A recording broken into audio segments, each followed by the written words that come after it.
Doing a little rubbing today. Putting on the finishes. Really happy with how this table came out.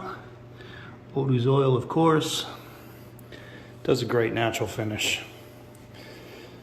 Personally, I like the natural, satin look rather than the tabletop pour gloss look. This table came out really nice.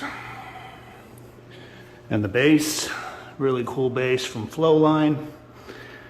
Beautiful as always.